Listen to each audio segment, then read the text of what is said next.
IIM UPSC tuitions only in Tirumala IAS institute Chaitanyapuri. Call చేసి ఇప్పుడే join అవ్వండి. Welcome to Suman TV.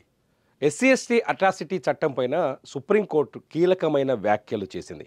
తమిళనాడుకు సంబంధించిన ఒక వ్యక్తి కేసును విచారించిన సర్వోన్నత న్యాయస్థానం ఎస్టీ ఎస్టీ అట్రాసిటీ కేసు 4 గోడల మధ్యనో ఒకరిద్దరి ముందు అంటే చెల్లదు, నలుగురిలో అన్నప్పుడు మాత్రమే అట్రాసిటీ కేసు వర్తిస్తుంది అని చెప్పేసి వ్యాఖ్యలు చేసింది. దానికి సంబంధించిన వార్తని ఇవాళ ఆంధ్రజ్యోతి పేపర్లో చూడొచ్చు. నలుగురిలో అననప్పుడు అట్రాసిటీ చట్టం వర్తించదు అని చెప్పేసి సుప్రీంకోర్టు చాలా స్పష్టంగా వ్యాఖ్యానించింది.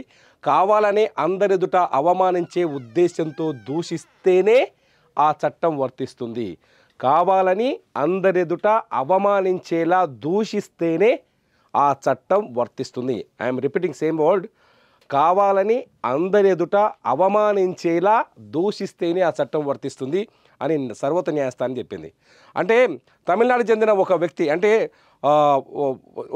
ఒక స్థానిక రెవెన్యూ ఇన్స్పెక్టర్ కార్యాలయం వెళ్ళాడు ఒక వ్యక్తి. అక్కడికి వెళ్ళిన తర్వాత నీలాంటి ఉద్యోగం ఇస్తే ఇట్లాగే ప్రవర్తిస్తారని ఆయన వ్యాఖ్యానించాడని, నీలాంటి వాళ్ళకి ప్రభుత్వ ఉద్యోగాలు ఏమిస్తే మీరు ఇలాగే చేస్తారని కులం పేరుతో దూషించి అసభ్యకరమైన పదజాలంతో అవమానించాలని పేర్కొంటూ రెవెన్యూ ఇన్స్పెక్టర్పై ఆ వ్యక్తి కేసు పెట్టాడు.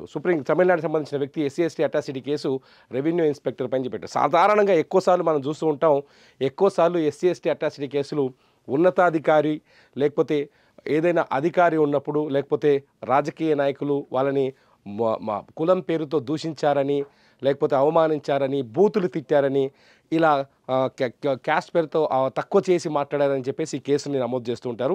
ఈ కేసు పట్ల కొందరు బాధితులు కూడా ఉన్నారు. చాలామందికి తెలుసు, కొందరు బాధితులు కూడా ఉన్నారనేది చాలామందికి తెలుసు. ఈ నేపథ్యంలోనే సుప్రీంకోర్టు చేసిన ఈ వ్యాఖ్యలు ఇప్పుడు కీలకంగా మారాయి. ఇకపోతే అంటే ఎస్సీ ఎస్టీ అట్రాసిటీ కేసు విషయంలో ఎవరు ఎలా పడితే అలా కేసులు పెడితే కేసు నమోదు చేసే అవకాశాలు లేవు, కోర్టులో చెల్లవనేది ఇంకొకసారి సుప్రీంకోర్టు వ్యాఖ్యలతోటి అర్థమవుతోంది.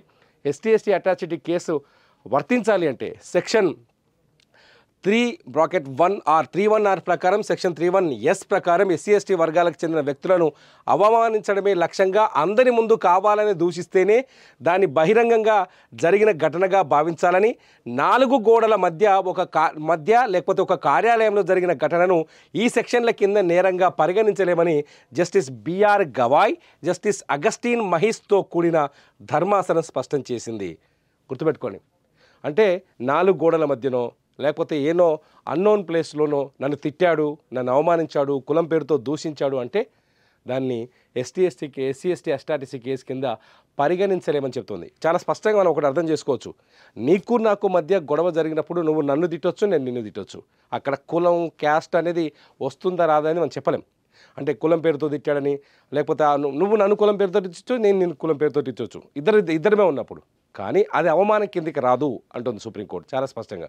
ఏదొస్తుంది, ఒక వ్యక్తిని, ఒక చిన్న ఎస్సీ కానీ ఎస్టీ కానీ అంటే దళిత సామాజిక వర్గానికి చెందిన వ్యక్తిని నలుగురిలో అంటే కొంతమంది వ్యక్తుల మధ్య అవమానించే విధంగా తిడితే, అతని పరువుని తీసే విధంగా తిడితే, కులం పేరుతో అతన్ని కించపరిచే విధంగా తిడితే, కులం పేరుతో అతన్ని దూషిస్తే తప్ప ఈ కేసు అట్రాసిటీ కాదది అని సుప్రీంకోర్టు ధర్మాసనం చెప్పింది. ఇది చాలా కీలకమైన నిర్ణయం. సుప్రీంకోర్టు నిర్ణయం ఇలా ఉండడం వల్ల ఇక నుంచి ఎస్సీ ఎస్టీ అట్రాసిటీ కేసులో కూడా కొన్ని నియమ నిబంధనలు పాటించాల్సిన అవసరం అయితే ఏర్పడింది. మరి మీరేమంటారు? ఈ వీడియో కింద కామెంట్ చేయండి.